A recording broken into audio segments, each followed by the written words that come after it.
Good morning students. बच्चों, आज हम पढ़ेंगे संज्ञा। संज्ञा हम पिछली कक्षा में भी पढ़ चुके हैं। हमने जो कुछ पिछली कक्षा में पढ़ा है एक बार हम दोहराते हैं और उसके बाद में आज की कक्षा शुरू करते हैं। तो अब तक हमने जाना किसी व्यक्ति, वस्तु, प्राणी अथवा भाव के नाम को हम संज्ञा कहते हैं। यानी श्याम व्यक्ति का नाम है, अमरूद फल का नाम है। संज्ञा के 3 भेद हैं: व्यक्तिवाचक संज्ञा, जातिवाचक संज्ञा और भाववाचक संज्ञा।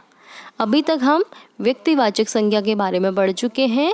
व्यक्तिवाचक संज्ञा जिस शब्द से किसी विशेष व्यक्ति, वस्तु या स्थान के नाम का बोध हो उसे हम व्यक्तिवाचक संज्ञा कहते हैं। यानी सचिन तेंदुलकर, दिल्ली, है ना। तो ये विशेष व्यक्ति या विशेष स्थान के बारे में बात हो रही है, तो आपको ये व्यक्तिवाचक संज्ञा के उदाहरण बताए जा रहे हैं।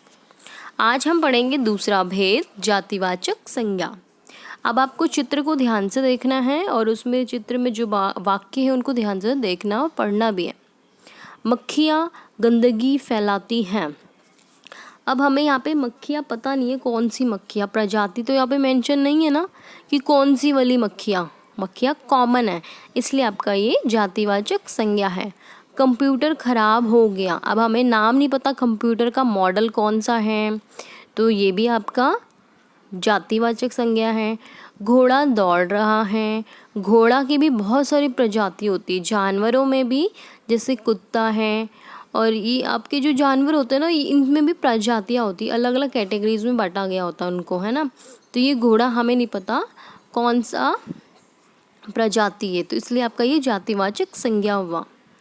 तो बच्चों, जिस संज्ञा शब्द से किसी प्राणी, वस्तु या स्थान की संपूर्ण जाति का बोध हो उसे हम जातिवाचक संज्ञा कहते हैं। और उदाहरण देखिए, पक्षी, फूल, पाठशाला, फल, भाषा, नदी, ये सभी शब्द आपके जातिवाचक संज्ञा है, क्योंकि इनका हमें विशेष नाम नहीं पता, इसलिए आपका ये जातिवाचक संज्ञा की कैटेगरी में ही काउंट होगा। ठीक, तो बच्चों इस प्रकार आपका ये जातिवाचक संज्ञा के उदाहरण थे। चलिए देखते हैं आपको ये पाठ कितना समझ आया है। सोचो और बताओ। ये आपके सामने कुछ वाक्य दिए हुए हैं।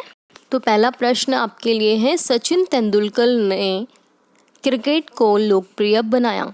तो ये शब्द, इस वाक्य में आपका शब्द सचिन तेंदुलकर, ये किसी विशेष व्यक्ति का नाम है, इसलिए आपका ये व्यक्तिवाचक संज्ञा है।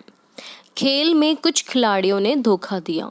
यहाँ पे खिलाड़ियों का नाम नहीं पता हमें, इसलिए ये कॉमन है, यानी जातिवाचक संज्ञा। रोहन प्रातःकाल समाचार पत्र पढ़ता है। समाचार पत्र का नाम नहीं पता हमें, दैनिक जागरण है, नव भारत है, क्या है हमें नहीं पता, इसलिए समाचार पत्र आपका जातिवाचक संज्ञा। दिल्ली भारत की राजधानी है। यहाँ पे भारत शब्द आपका विशेष है, विशेष देश के बारे में बात हो रही है, इसलिए आपका ये व्यक्तिवाचक संज्ञा। पंडित जवाहरलाल नेहरू भारत के प्रथम प्रधानमंत्री थे। तो ये वाक्य में आपका पंडित जवाहरलाल नेहरू विशेष व्यक्ति हैं, इसलिए ये व्यक्तिवाचक संज्ञा। तो बच्चों, आज का आपका होमवर्क यही है। आपको ये 5 प्रश्न अपनी कॉपी में लिखने हैं और याद करने हैं। अगली कक्षा में हम मिलेंगे भाववाचक संज्ञा के साथ। तब तक के लिए धन्यवाद।